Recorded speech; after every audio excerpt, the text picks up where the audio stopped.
relative to your competitors, understanding your competitors. All right, let's go now. The third thing I want to suggest that we really want to get smart about are our customers, right? Of course, we want to analyze, we want to research our customers. We need to get to know our customers better.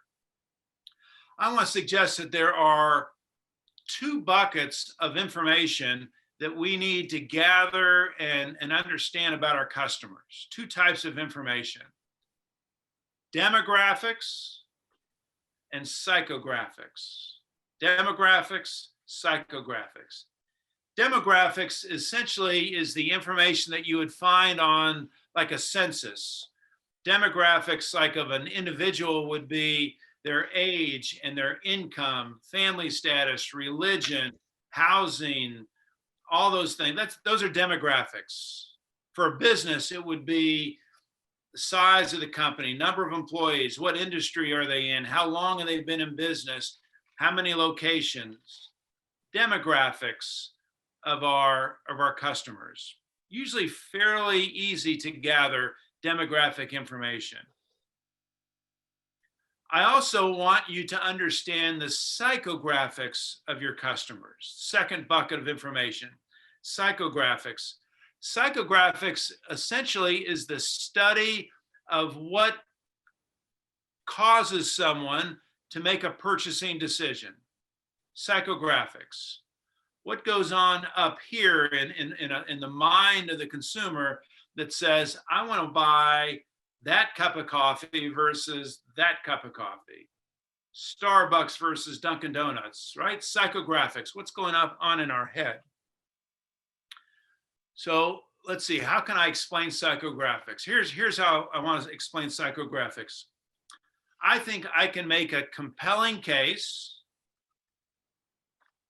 that at the end of the day, there are only two products on this entire planet.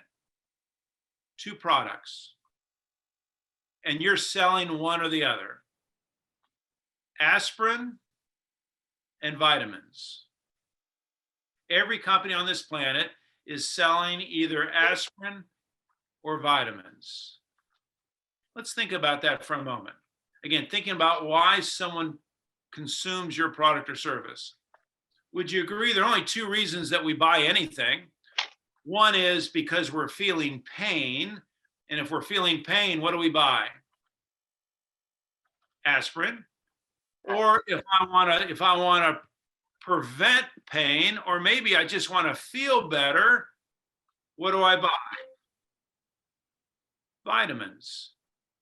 Aspirin and vitamins. There are only two products on the entire planet. And your consumers, when they buy your product or service, they're buying one or the other. They're either buying aspirin because they're in pain and they need you to help alleviate that pain, or they're buying vitamins, they want to prevent pain, or they just want to feel better. They want your product or service to help them feel better.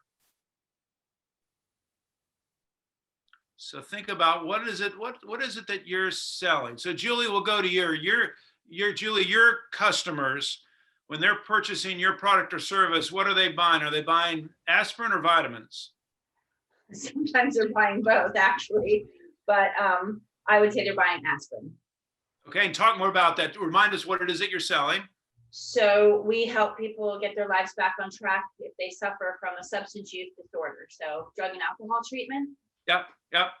So they're either coming to you in certainly in some kind of pain, clearly, or physical and emotional. Yeah, physical and emotional, and or they are trying to avoid that in some way. Interesting. Purchasing both. Margarita, how about for you? What are your clients? What are they purchasing? Aspirin or vitamins? Tim, they are purchasing aspirins. And describe the pain. What pain are they feeling? Because they come to us when their business is low and their profits and revenues are down the drain. Yeah, their marketing's not working. They're wasting money, and so they're in pain. And down. Don't have any more extras, right? I'm sorry? Oh. Margarita, I missed what you just said. Buy one? When they're looking somebody to support them, one? they're ready to close down. Yeah. Yeah, Oh, the three, huh? we're getting a little background noise. Might have to mute. Thank you. So I'll tell you for myself, what's the difference between the two, vitamins and aspirin? Well, when I buy aspirin, the real aspirin, I'm in great pain. I'm sore, I'm achy, whatever. I have looked all over the house. I can't find any aspirin. So I've got to go to the store. So I get in my car, I drive, it's about 1.5 miles to a Chevron gas station. I go running into Chevron station. I go into the Mart. I go down the third aisle towards the end where the aspirin is. I grab a bottle of aspirin. Who cares who makes it? Who cares how much it is? Oh, yeah. I go walking by the cash, the Okay, you check pick, you know what I cashier. like. I throw money at the cashier. I get back in the car. That's how I buy aspirin. I'm in great pain. I need aspirin. How about vitamins? I buy vitamins once a year at Costco. I don't know if you've ever bought vitamins at Costco before. There's a whole aisle of vitamins, and the containers are like this big. I'm buying a jug of vitamins. I'm embarrassed to say, I'll spend 20, 30 minutes buying like a bucket of vitamins, studying the ingredients and the price per tablet. I'll take an inordinate amount of time buying those vitamins. That's how I buy vitamins. Would you agree that the process for me between buying aspirin and vitamins is very different? Would you agree that your customers, depending on which one they're buying, that path, that journey for them can be very different? Yeah. So the key is understanding what it is that, and this is psychographics. Psychographics, what triggers a purchasing decision? What causes someone to buy this product versus this product? Starts off, I think, understanding is, are they buying aspirin or are they buying vitamins? Which one is it? And we asked that question when at Mathnasium, when we were talking to the parent, are your kids struggling or are you looking to get advanced? And we have both situations. They want my kid to skip a grade. They want my kid to get a scholarship or whatever it happens to be. So they're buying vitamins. But the other half is the ones who are struggling, who are failing, or not getting good grades in class, and so they're buying the aspirin. Yeah, a great example. And again, the key is because it is understanding the difference between the two. And I think it's also important to think about, clearly some companies only sell aspirin. Some companies only sell vitamins. And as we've already seen, there are some companies that sell both. Some of your customers are in pain and they need help alleviating that pain. Some of them are buying vitamins. They want to prevent pain, feel better. I'm curious, which would you rather sell? If you had a preference, if you could only sell one, vitamins or aspirin, what would you rather sell? Anybody? Aspirin. Aspirin. And Margarita, why aspirin? What's wrong with the vitamins?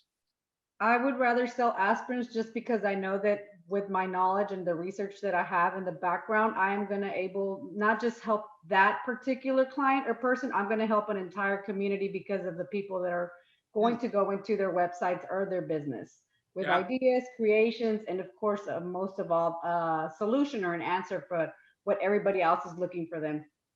Interesting. Yeah. I think back to my travel agency, we sold both. We had some people who traveled because they had to, business travel, or they were going to a funeral or whatever reason, they had to travel. And then we had other people who wanted to travel, aspirin versus vitamins. And here's what we found. The people who had to travel, they were not as price sensitive. Right? If they had to travel, and they weren't really shopping that travel. It's like, just, get me to Minneapolis, whatever it costs. Versus the people that wanted to travel were far more price sensitive. They were shoppers, more likely. We also found the people that had to travel, they weren't quite as nice. They weren't quite as friendly because they didn't want to make this trip. They had to make this trip. So they weren't quite as easy to work with versus the people that were shopping, wanting to travel, wanting to take a cruise, wanting to take a ski trip. They were kind of fun to work with. So the consumers were very different. Ones who purchased aspirin versus purchased vitamins. Again, the key is if you're selling both, to differentiate, understand what it is they want, how they want it. Here's another thing to think about if you're selling both is your messaging, your branding. Because if all I sell is aspirin, then I'm just going to put a big banner up that says, hey, we're the best sellers of aspirin. And people either will or won't believe that we're the best sellers of aspirin. If I sell vitamins and only vitamins, I put a big sign up that says we sell vitamins and that's all we sell and we're the best at selling vitamins. Hopefully people will believe that. But what happens when I put two signs out front that say we sell aspirin and we sell vitamins? Now, what's the market thinking when they see two signs? Two different products, but like, is it our job to connect them? Yes, you're exactly right. But the challenge is what goes through the mind of the consumer is, okay, I can believe that they sell this or they sell this, but is it possible to be really good at both? And that's where the confusion comes in, because now you're trying to sell me not on one product, but you're trying to sell me on two very different products. And that can create confusion in the marketplace. And Laura, what happens when a consumer is confused? What happens to the sale? Well, I think you try to, if you have a close relationship with your customers, then you explain why the aspirin can help the vitamins or vice versa. Okay. Yeah. So I try to make a case, for either one, but here's the short answer. A confused buyer rarely buys. Confusion is the biggest obstacle we have, one of the biggest obstacles we have in marketing, because confused buyers rarely buy. They go someplace else. So if you're selling both, and I'm not saying you can't sell both, just know that you have a harder job of marketing those products because you're having to make a case for why you're capable of selling both. It's a tougher sell. But like in flowers, the aspirin can be the death of people or pain situations, and then the vitamins will be all the rest, expression of feelings. So whenever a customer comes to flowers, they're not confused because they can find either wise if they're looking for one or the other one. So maybe this is a different case. No, you're right. And again, the key is to understand both of those and what motivates each of those to purchase. I would argue that for the aspirin, it's much about convenience, right? I told you the gas station is only a mile and a half away. It's pretty easy to get to. For the person buying the vitamins, it could be about quality, more about quality. It could be more about price. It could be about reputation, a number of other factors. So just key to understand the difference between the two. Hey, Tim. Yes. In my industry, which is the real estate industry, vitamins and aspirin works both ways. Okay. So talk more about that. Okay. The aspirin, you solving a problem. Okay, with them. Vitamins, it give them a boost when they buy when they get the home, the dream home. Okay. Yeah. Aspirin is when they want to upgrade. Okay. So I might want to downside. So you see both of those in the I see both of those. in the same consumer even. Interesting. Exactly. Yeah, very interesting. I too kind of see a little bit of a blend there because at first when we started talking about this, I was thinking that we mostly just sell vitamins, with bicycles and fixing bicycles, the health aspect, right? But if you look at it from, the aspect of the bicycle itself, if someone were to bring in their bicycle for repairs, let's say, that could be a fix for the pain of the bike, whatever's wrong with the bike. But I wonder, should one, look about these customers both ways, or try to identify one way? Do we want to look at the vitamins as the fix for the pain, or do we want to try to identify the customer first as someone who's looking for aspirin or someone who's looking for vitamins, and then phrase the product they're looking for toward what they are? If you bring in a bike that's not doing so well, you're coming for aspirin, right? But I could very easily tell you that vitamins are going to be more cost effective. This new bicycle is with a vitamin. Yeah. So I think it's For maintenance. well, that's if the maintenance is the aspirin, but the maintenance far exceeds the cost of the vitamin, the new parts or the new bike, that could be a conversion tool. Yeah, and that's not unusual that some companies will sell aspirin to acquire the client, and then they sell them the vitamins to retain the client. One gets them in, one keeps them as a client. But Rick, back to your question, I think it comes down to an individual decision. One is maybe, where's there the greater opportunity selling aspirin versus vitamins? In your target market, maybe where's the most potential? And then in terms of a marketing message, is it possible that you can sell both and still reach whatever marketing objectives that you have? So a number of questions that I think go in. It's not an easy decision. Is this similar to the growth market, the growth strategy that we talked about earlier? Because would it be kind of two separate segments that we talked about last week in terms of when you're looking to either add products or add markets, understanding your customers and again what they're purchasing it goes a long way in making those strategic decisions. Yeah. Any other thoughts or questions on this idea? Yeah, it clearly hammers home, Tim, the importance of talking to your avatar, right? And understanding what does that mean to your bottom line. It's a risk, right? To say, hey, I'm only going to serve aspirin, but there's folks who only serve aspirin all day long. I was a road warrior during my corporate years, and I think you understand that. And so if your signage might have said, we're going to take care of the family travel and so forth, and then a road warrior, I would bypass that because I need somebody who's hard and heavy, get me off the plane, I got to go. I mean, you understand that. And no mistakes. I've gone to all states, so we can have a lot of conversations. So thanks for really going over that and the questions, because this really hits home as to talking to your avatar and truly understanding what that means to the business. And you can do both. You just need to know, right? And when Helen mentions avatar, the idea is as we're understanding the demographics and psychographics of our best customers, we want to create essentially a persona, and as she said, an avatar, a character that epitomizes the best of those demographics and psychographics. We're creating an image, so to speak, of who's our best customer.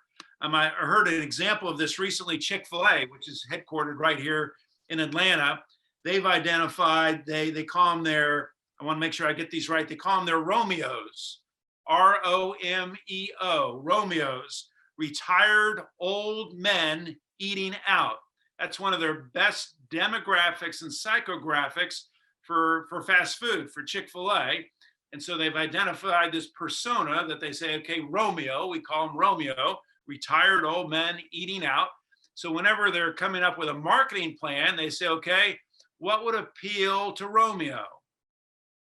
In terms of both the demographics of that profile and the psychographics of that profile. Retired old men eating out. What do they look for? What are they interested in? So we're going to take Natalie, let's take our last break. Tim, I have a question before we go please go ahead. Okay, maybe you can help us out on this, or it would be a suggestion. I hired a company a couple of months ago, which went out due to the pandemic now. But they used to do a research for every business that I was establishing about the geographic, demographic, and population around it.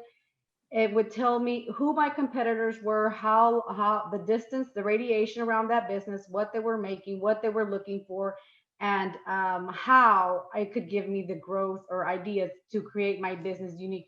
Do you know any software that is available out there? Because they didn't want to give me the name so I could continue to do that. Yeah. So Margarita, two quick things come to mind. One is the SBDC, and Right. Natalie and Gina can tell you more detail. They've got great access to both demographic and psychographic information. And it's a free You should- service. Oh, Yeah, okay. on Thank you. on a geographic basis, whether it's by zip code or certain mile radius. So they've got access to a number of databases that have good information like that. I've also directed a number of my clients over time to hiring interns, usually marketing students from local universities, and they too have access, to great sources of information through the universities that they're able to do research very cost effectively for companies. So those would be two that come immediately to mind. I know also on the internet, of course, everything's on the internet, but there's a variety of different databases that are available. Some of them are free and some of them you pay for on the internet as well for that same type of information. Okay, appreciate it. Sure. Right, and Right. the SBDC can actually help you with that at no cost through a business advisor. So we have several subscriptions that we can pull that information from for you. And if you make an appointment with a business advisor, they can do that for you as well. Thank you, It's Natalie. free. No problem. Natalie, let's take an 8-minute break if we could. Okay, I'll set the timer. Good. When we come back, we're going to work on your customer profile. We're back. Welcome back. So I'd like you to turn to the page in your book. It says, how well do you know your customers? How well do you know your customers? It's kind of like a pop quiz. And it says, it asks you to choose one target market. More than likely, each of you are selling into multiple target markets. A target market is a group of customers, could be defined by geography, it could be defined by industry, could be defined by other demographics. Choose one target market that you currently sell into and jot down on the top, how would you describe that target market? Example could be hospitals in the Metro Houston area, or senior citizens, in South Houston. That'd be a target market. So identify one target market, and then for that target market, I'd like you to identify 3 demographic factors related to this target market. Remember, demographics, individuals, age, income, job, family status, all that stuff. Demographics. And then 3 psychographic factors, 3 things that talk about why they need that product. What are the psychographics would suggest? What do they believe? What do they want? What do they need help with? Psychographics. So 3 demographics, 3 psychographics of that target market. And I'll give you a couple minutes to come up with 3 of each of these. All right, so let's see. Let's hear a couple examples. Let's see, Luis, are you there, Luis? There you are. Yes. So what target market did you choose?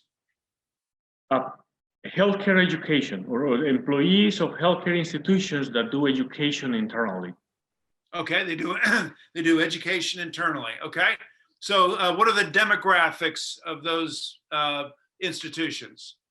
90% of our customers and people that work in that segment are female, 25 to 50, and they have a degree in marketing, communications, or nursing.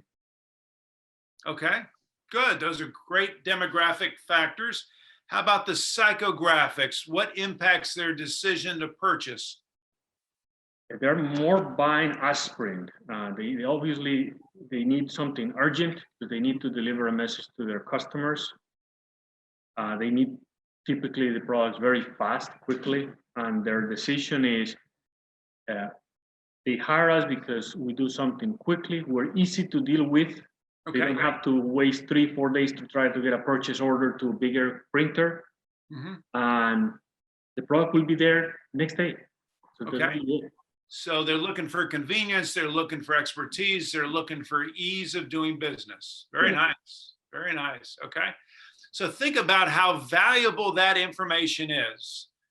Once we understand who our customers are in terms of the demographics and psychographics, would you agree that now for Luis and Clara, it just made it so much easier to make marketing decisions in terms of trying to impact those particular target markets by understanding both their demographics and their psychographics. Marketing decisions now get much easier. We're eliminating some of that confusion that we talked about earlier this morning about making marketing decisions by better understanding what essentially who our customers are in terms of demographics and how they think. So here's what I'd like to do. Natalie, we've got, let's see, 21, 18. Let's put everyone, let's go into, let's create 6 groups. Can we do that? 6 groups? Yes. And what I'd like you to do is once you get into your group, I'd like for each of you to take a turn sharing, just as Luis and Clara just did, sharing your demographics of your target market, sharing the psychographics that you came up with, and you're certainly welcome to help each other with either one of those. And then talk a little bit about whether you're selling vitamins or aspirin to this target market. So Natalie, let's go ahead and break them up into 6 groups. That should give you 2 or 3 people in each group. We'll give you, again, about 8 minutes to share what you came up with, and then we'll bring you back, okay? 8 minutes.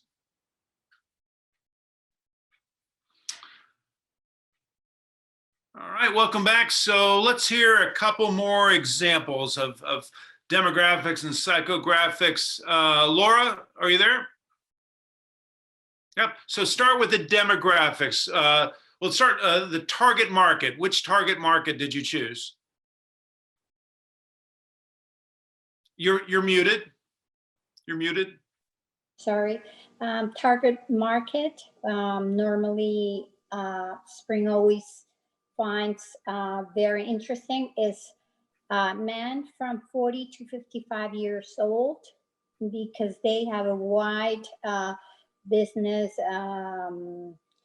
plans, and they deal with flowers for wholesalers and for small shop flowers, and different type of channels to get the flowers to. So they don't pay that much, but they buy a high amount. So it is balanced. And the psychographic for is they want flowers to be shipped as soon as possible. All the varieties they want in one shipment, mixed different type of flowers, and mainly big amount of stamps in a box, so they can get deals on logistics. The aspirin and the vitamins, as I told before, aspirin, well, flowers are for, you know, death, illnesses, but they are mostly vitamins and expression of any type of feelings we have. And well, I think that's it. Okay, good. Christine Hens, how about for you? Your clients, your target market is? Okay, baby boomers. Okay, but, okay, and geographically, where are they? So there's demographic is mostly, well, they're pet owners in the Houston, Galveston area. Mostly professional married couples nearing retirement or already retired. And I'm just guessing they're making at least 65,000 a year. Okay. Their psychographic is, for one reason or another, the animal's quality of life needs improvement. And they're looking for advice or options to what they have already been offered on what to do for their animal. And they prefer the convenience and the ease of having in-home care. Okay. So convenience and knowledge, information, they're caring, you know, they love their pets, there's an emotional connection between them and their pets. They want someone coming to their home versus taking their pet to a veterinarian. Interesting. And how about the vitamin and the aspirin? Which are they purchasing? Well, initially when they come to me, it's aspirin they want. Later, after a little bit of education and seeing what we can do, they're calling me back for the vitamin aspect. Yeah, interesting. Very good. So again, the idea is that we're gathering information. We're getting smarter about our customers, understanding the demographics, the psychographics of our customers, ultimately leading to making better marketing decisions, making better decisions. It's also important. So I'll give you an example. I've got a pest control business that I work with here in Atlanta, and they do mostly residential. And they've got this down to, they've identified Mary. Mary is it's a persona that they've created, that Mary, that is their target market. It's middle-aged women, working women with kids, family, nice house. They work outside of the house. So those are and pretty well educated. Those are the demographics. Psychographics is safety. They want their home to be safe from bugs and from rats and whatever else they might be getting. They're also interested in safety in terms of what chemicals might be used in their home. So they're concerned about their kids. They also are, they're careful about who they're allowing in their homes, because the pest control people are coming inside their homes, and they're relatively price knowledgeable. They kind of know what they should or shouldn't be paying for their pest control. And so now with that information, every time they're looking at a marketing decision, they'll ask themselves, well, what would Mary think of this? What would Mary think of this ad? What would Mary think about a price increase? What would Mary think if we added this additional service? Every marketing decision gets filtered through this person, this Mary, this avatar that they've created. And as a result, they're making better marketing decisions. And so that's why I want you all to be able to do as well. It's also important as you study your customers to understand what's called the buyer's journey. Is what journey, what trip essentially does your consumer go through prior to making a purchase?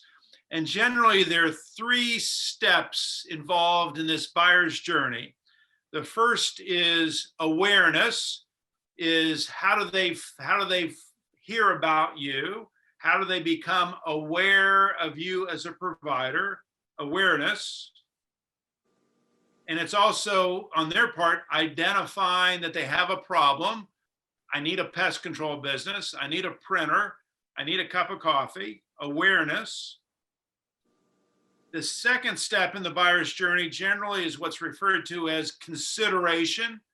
So consideration, I've now identified 3 options, 6 options, and I'm trying to figure out, of those different options, which one is the best option. Consideration. So we have awareness, consideration, and the third step typically in the buyer's journey is a decision. I've got 3 different options and I'm going to pick option A. Awareness, consideration, and decision. So your job as you study your customers is to better understand each of those 3 steps in the journey. So awareness, how much time is involved in awareness? And what factors do they consider when they've determined that they have a problem? Same thing with consideration, same thing with decision. You're trying to understand through the eyes of your target market each of these 3 different steps in the buyer's journey. And then as you're employing different marketing strategies and marketing tactics, you're employing those to these 3 steps in the journey. And if your issue is awareness, we need to build awareness, then you're going to exert your marketing efforts on building awareness. If the issue is not awareness, but the issue is you're not getting considered, you're not becoming one of those 3 options, then your marketing efforts are going to go toward how do we improve that ourselves in that consideration stage. Or the issue could be decision. You're getting tons of consideration, but no one is calling you. No one is picking you. So now you're going to guide your marketing efforts towards helping people make better decisions, i.e. your company. So it's understanding the persona and then understanding that individual's journey, their trip between awareness, consideration, and making a purchasing decision. Okay. All right. So you got a lot of work to do. You got a lot of homework to do. So let's wrap up with this, just as we had the last 2 times. We'll take a lap around the Zoom room. We'd like to hear from each of you something that you're taking away from today's session, something that you found helpful. So Melissa, we'll start with you, and John, you'll be next. What was helpful today?